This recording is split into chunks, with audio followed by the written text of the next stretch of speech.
Hey, welcome to the Pitchability Show. This is episode 12. This is the show where you develop from the ground up.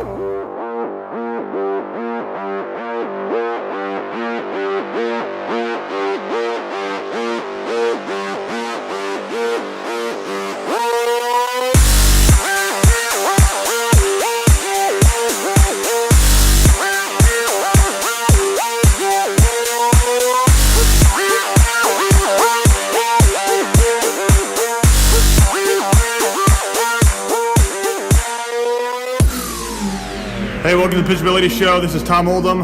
Just a reminder, you can find us on Facebook at facebook.com/Tom Oldham Baseball, on Instagram at Tom Oldham Baseball, and then Twitter at Tom Oldham 19. I got a couple questions today. The first question is, what is the best arm care for youth after a start? And I'm going to kick it over to Travis Manners to answer that one. Travis is the owner of ATC, this beautiful facility behind us. Travis is gonna answer that question. Hey everyone, this is Travis and Mike with Athletes Training Center and the Complete Game Baseball Development Program. Today we want to answer a question that we got on the Pitchability Show, which is probably the question that we get the most, at least on the rehab side of our facility, which is what do we do for arm care for our baseball player? The question specifically was, what's the best things that we should do after 4 to 6 innings of pitching to just kind of help prevent and reduce any types of injuries? And so we want to go over that a little bit today. When I think of recovery, when I think of arm care, I really think of 3 R's. I think of recovery, restore, and rebuild. And before we get into that, the main thing to remember is this is really applicable for our older players, our U12 and above. For our young kids, our 9s, our 10s, this type of stuff shouldn't really be part of their normal routine. This is something that for our older throwers that have a little bit more stress and mileage on their arms, we want to try to help those guys reduce that. Our younger ones should never be in a situation where they even develop arm pain and, excuse me, and even need to recover. And so again, more for our older guys as we go through our phases of playing. And so again, going back, so we want to help in the recovery process. Recovery is about restoring the muscle tissue back to normalcy. After throwing, our muscles start to break down. They need to recover. They need to get built back to kind of static quo, if you will. And to do that, one great thing is just icing. But the other thing that we want to talk about also is about time in between throwing events. And so we got to make sure that our throwers are not getting in from a max effort situation into another max effort situation too close together. So if we're talking 4 to 6 innings, that's what, 45, 60 throws. So we're going to be talking about 2, maybe even 3 days of rest where we're not having a lot of max effort in between those time frames, so they have the time to recover from that standpoint.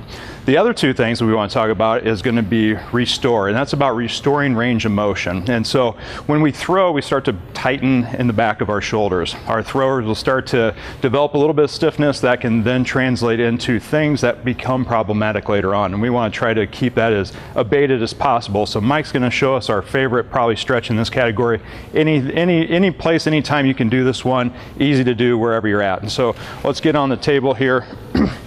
We call this stretch the sleeper stretch, and essentially what Mike's going to demonstrate is if he is a right-handed thrower, we're just getting that arm at about 90 degrees, and he's just going to apply a force with his left hand, bringing his right palm down toward the table. He's going to hold it for about 5 to 10 seconds.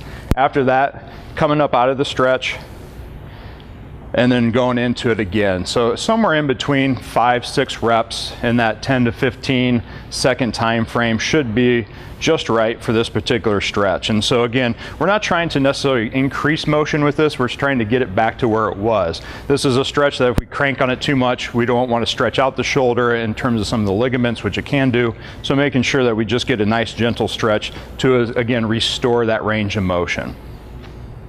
Awesome, thanks. And so the next thing we want to talk about is rebuild. And rebuilding is rebuilding strength. Again, throwers develop some weakness over prolonged periods of throwing. So over the course of a season, our arms are going to get weak.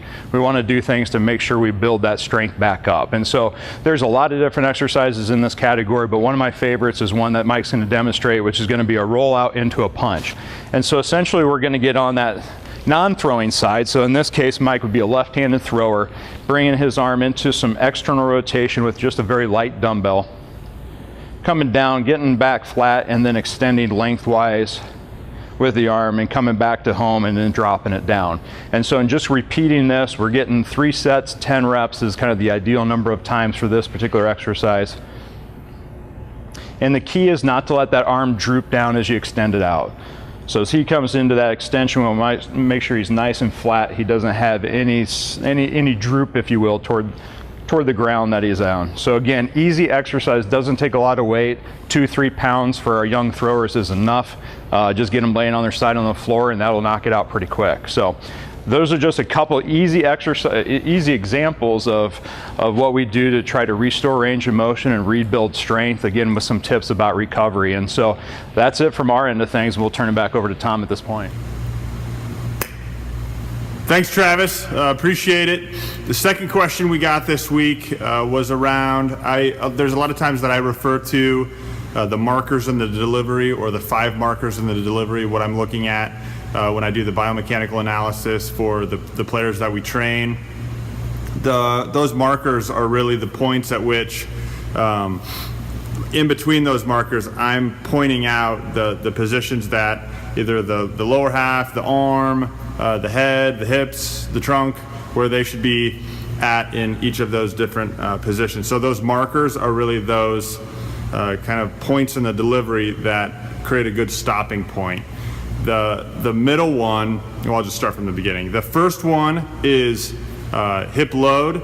So that's where we're taking that front leg, lifting it up towards the back ear. Once that knee gets to the top point, that's really where the hip load phase ends and the hip lead phase starts. And so that hip lead phase really goes down all the way to front foot strike.